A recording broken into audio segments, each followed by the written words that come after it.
Shalom para murid Kristus yang dikasihi Tuhan.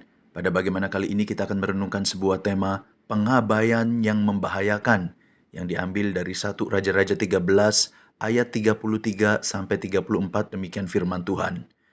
Sesudah peristiwa ini pun Yerobeam tidak berbalik dari kelakuannya yang jahat itu, tetapi mengangkat pula imam-imam dari kalangan rakyat untuk bukit-bukit pengorbanan. Siapa yang mau saja ditahbiskannya menjadi imam untuk bukit-bukit pengorbanan. Dan tindakan itu menjadi dosa bagi keluarga Yerobeam sehingga mereka dilenyapkan dan dipunahkan dari muka bumi. Saudara, dalam kehidupan kita ada banyak tanda yang merupakan petunjuk yang harus kita perhatikan. Palang kereta api yang turun, batas kecepatan maksimum, marka jalan 2 garis yang tegas di tikungan, dan lain-lain adalah contoh dari tanda-tanda yang ada di jalan yang perlu menjadi perhatian penuh. Tubuh kita juga dapat memberikan tanda yang perlu kita perhatikan dan responi dengan tepat. Misal, menguap beberapa kali dengan kepala yang terasa berat, perut keroncongan, dan badan terasa lemas.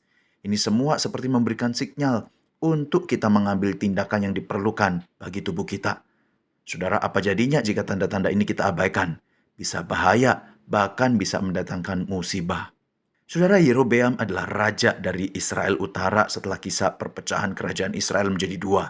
Yerobeam nampaknya bukanlah seorang raja yang takut akan Tuhan. Dia menyembah allah-allah lain, bahkan mendirikan bukit-bukit pengorbanan untuk ritual penyembahan.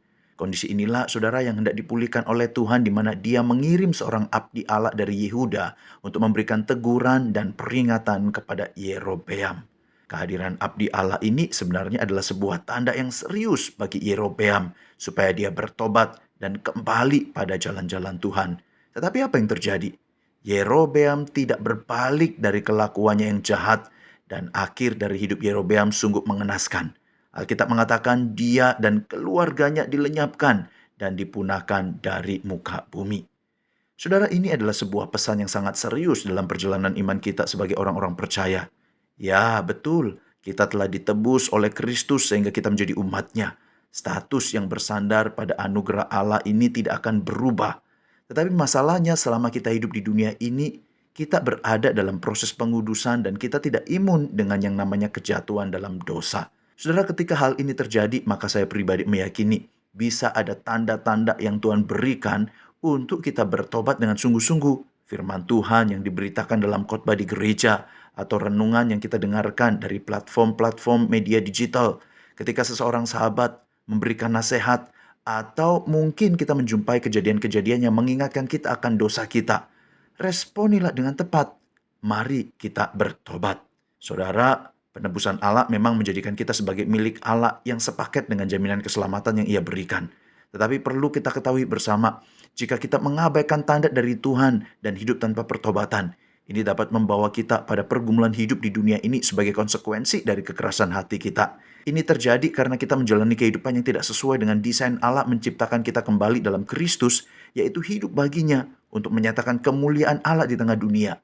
Saudara, konsekuensi ini ada dalam konteks anugerah Tuhan yang ingin membawa kita kembali kepadanya.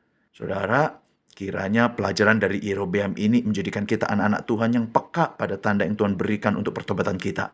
Mari kita berdoa, memohon pertolongan Roh Kudus untuk mengaruniakan kepekaan itu dan hati yang lembut untuk bertobat, sehingga kita dapat efektif memuliakan Allah, mengalami damai sejahtera-Nya, dan kepuasan hidup di dalam Kristus.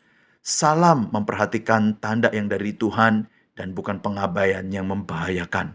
Soli Deo Gloria, God bless you.